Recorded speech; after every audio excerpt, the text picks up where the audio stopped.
Seguramente alguna vez te has preguntado quién soy, de dónde vengo y qué tengo que hacer para regresar nuevamente a la presencia de Dios. Sí, el mismo Dios que creó los cielos y la tierra y todo lo que en ellos hay. Y seguramente si tú eres un fiel creyente, devoto de Dios, sabrás lo que contestó Jesucristo cuando le preguntaron cuál era el grande mandamiento, el más importante de todos. Jesús le dijo: amarás al Señor tu Dios con todo tu corazón y con toda tu alma y con toda tu mente. Este es el primer y grande mandamiento. Pero no conforme con esto, y para disipar cualquier duda, Jesucristo comenzó diciendo: y el segundo es semejante: amarás a tu prójimo como a ti mismo. De estos dos mandamientos depende toda la ley y los profetas. En otras palabras, cualquier persona que rompe la ley de Dios está en pecado, ya que el pecado es desobedecer la ley de Dios. Y uno de los mandamientos que Dios contempla como uno de los más importantes es el de no matar, como lo dice Éxodo 20 en el versículo 13: no matarás, por el simple hecho que solo Dios puede tomar la vida, ya que tú, como humano, no puedes restituirla. En otras palabras, no tenemos la capacidad de devolverle la vida a alguien a quien hayamos matado. De otra manera, el no estar de acuerdo con la ley de Dios es estar en contra de la ley de Dios. En otras palabras, si no estás conmigo, estás contra mí, ya que en esta vida solamente hay dos bandos: el bien o el mal, la luz o la oscuridad, de tal manera que si no estás con Dios, estás directamente contra Dios. Entonces detente a pensar por un minuto si crees que por medio de la muerte, el asesinato, la tortura y el derramamiento de sangre se puede llegar a Dios, o en otras palabras, se puede alcanzar la salvación de nuestra alma eterna e inmortal. Entonces yo me preguntaría: ¿será correcto seguir a la misma institución que causó el derramamiento de tanta sangre en la conquista española y que apoyó tantos atropellos como fueron en la Santa Inquisición? El día de hoy, en la Biblia dice: te mostraremos 10 maneras en las que esta institución predicó el Evangelio de Jesucristo, y tú juzgarás si es correcto o no. Y recuerda, tienes de que definir de qué lado estás, de la luz o la oscuridad. Recuerda, esto es La Biblia Dice, y comenzamos ahora.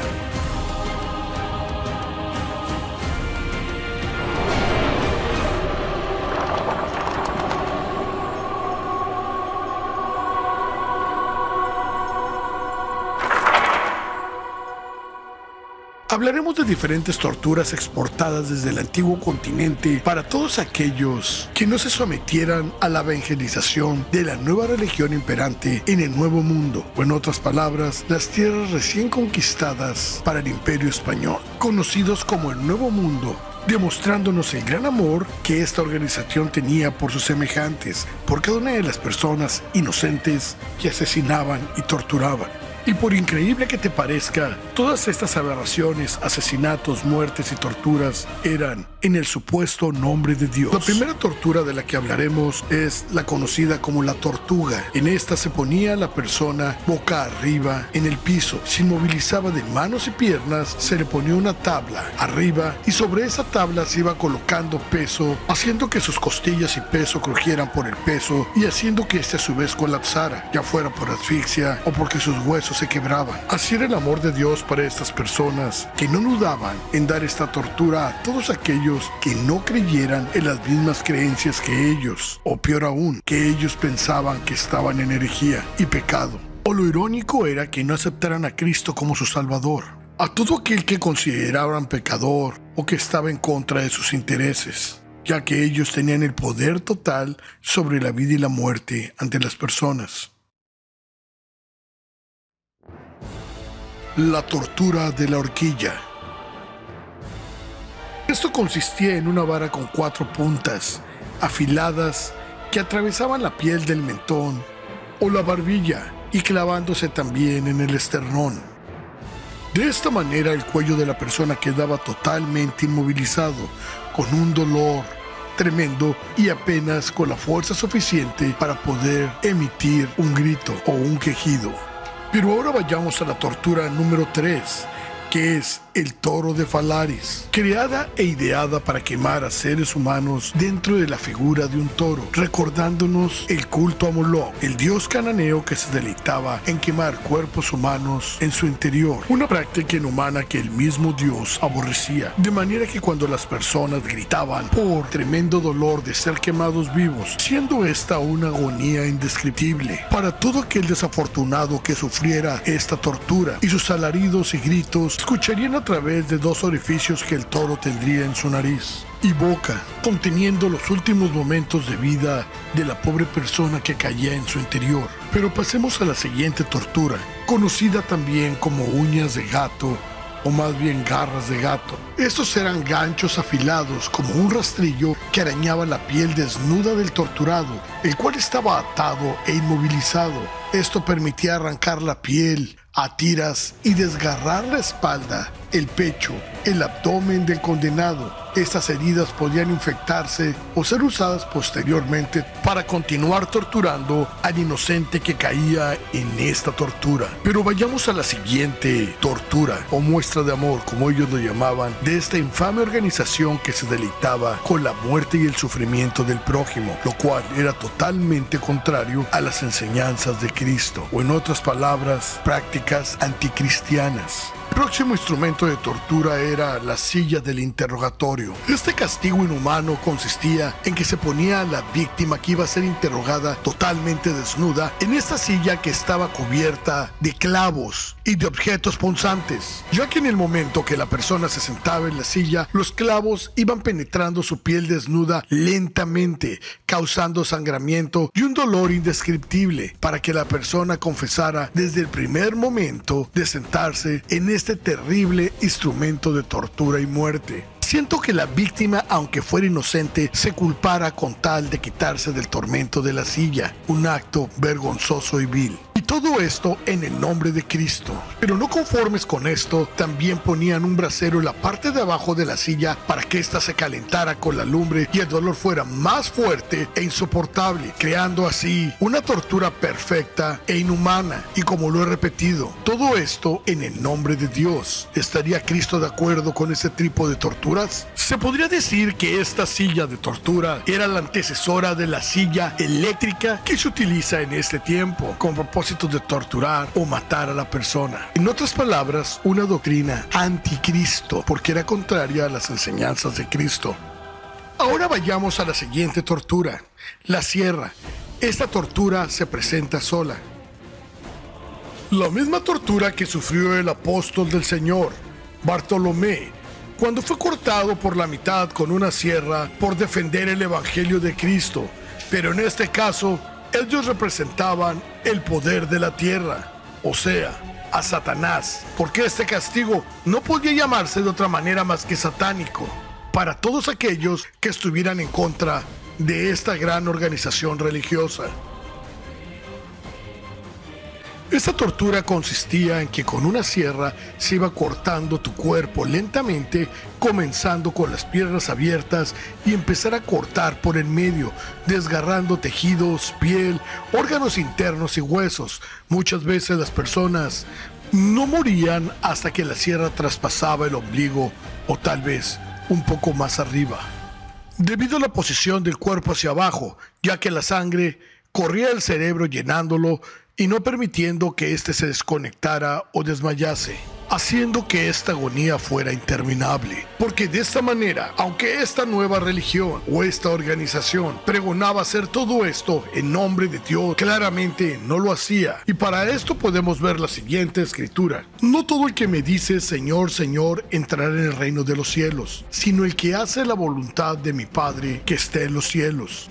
Y definitivamente esta organización y la Santa Inquisición nunca estaban haciendo la voluntad de Dios, sino la de Satanás, como lo podemos ver en la siguiente escritura. Muchos me dirán en aquel día, Señor, Señor, ¿no profetizamos en tu nombre, y en tu nombre echamos fuera demonios, y en tu nombre hicimos muchos milagros?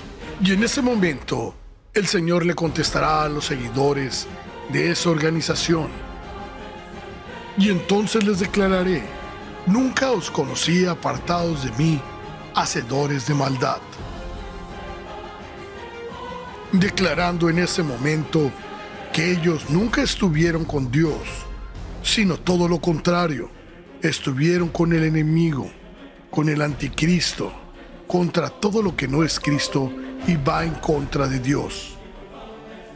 De esta manera podemos llegar al siguiente instrumento de tortura dado por esta organización anticristiana, la pera. Ahora hablaremos de la siguiente tortura, la pera. Esta era una tortura que era desesperante, humillante y sumamente dolorosa para las personas que la sufrían. Estamos hablando de la pera. Esto se introducía ya fuera por la boca o por el órgano sexual femenino, y una vez dentro un mecanismo de tornillo hacía que estas partes metálicas se abrieran dentro de la persona, creando cortes, ya que las cuchillas que conformaban las hojas de la pera estaban sumamente afiladas y creando desgarres y cortes internos, lo cual resultaba en lesiones catastróficas para el cuerpo y en la muerte de las personas que la sufrían, así como un dolor inmensurable y una agonía espantosa, ya que en la mayoría de los casos las personas tal vez no morían por las lesiones, sino por las infecciones creadas por estas lesiones. Ahora hablaremos del siguiente instrumento de tortura, la cuna de Judas.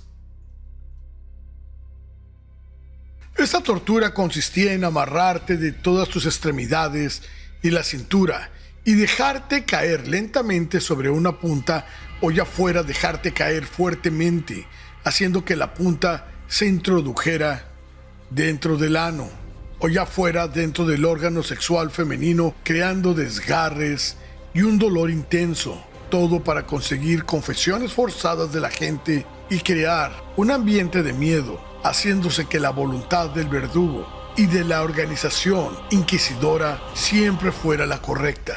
De manera que no tenías que preocuparte, siempre habría un culpable y el culpable siempre aceptaría la voluntad del verdugo, teniendo los inquisidores una autoridad que rivalizaría con la autoridad del mismo Dios.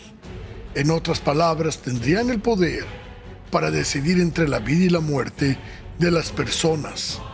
Y por último, y para terminar, te presentamos a la doncella de hierro, cuyo martirio consistía en un cofre que tenía clavos y objetos punzantes por dentro.